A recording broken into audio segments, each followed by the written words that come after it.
ایک عورت عراق سے آئی، اس کی 5 یتیم بچیاں تھیں تو اسے ضرورت تھی وظیفے کی۔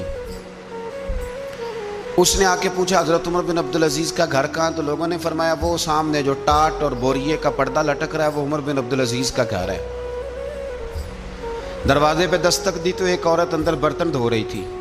پوچھا السلام علیکم، امیر المومنین سے ملنا ہے۔ وہ کہنے لگی اس درخت کی چھاؤں میں بیٹھ جاؤ، ابھی تشریف لاتے ہیں۔ تھوڑی دیر گزری تو حضرت عمر بن عبدالعزیز آئے تو کنویں سے پانی نکال کے نا، سین میں کنواں تھا تو جو جگہ میں مٹی اڑ رہی تھی نا، گرد اڑ رہی تھی، ہوتا ہے نا عصر کے بعد لوگ پانی پھینکتے ہیں، وہاں پانی پھینکنے لگے، چھڑکاؤ کرنے لگے۔ تو تھوڑی تھوڑی باتیں وہ خاتون آپ سے کرنے لگی تو وہ جو عورت آئی تھی نا وہ کہنے لگی تم غلام سے باتیں کر رہی ہو، تمہیں پردہ کرنا چاہیے۔ وہ کہنے لگی یہ غلام نہیں، یہ میرے شوہر ہیں اور یہ امیر المومنین عمر بن عبدالعزیز ہیں۔ کہنے لگی یہ عمر بن عبدالعزیز ہے؟ کہا ہاں یہ عمر بن عبدالعزیز ہے۔ تو وہ خاتون حاضر ہوئی، کھجوریں اس کو دی گئیں کھانے کے لیے۔ اس نے کہا حضور میری 5 یتیم بیٹیاں ہیں، مجھے وظیفہ چاہیے۔ جناب عمر بن عبدالعزیز نے ایک بیٹی کا نام پوچھا، ولدیت پوچھی، وظیفہ لکھا۔ عورت کہنے لگی اللہ تیرا شکر ہے میری بچی کا وظیفہ لگ گیا۔ دوسری کا نام پوچھا، ولدیت پوچھی، عمر پوچھی، وظیفہ لگایا۔ اللہ تیرا شکر ہے میری یتیم بچی کا وظیفہ۔ 4 بچیوں کے وظیفے عمر لکھتے رہے، خاتون اللہ کی حمد کرتی رہی۔ 5ویں کا لکھنے لگے تو کہنے لگی میں نے زمانہ بڑا دیکھا ہے پر عمر بن عبدالعزیز تیری طرح کا بندہ نہیں دیکھا۔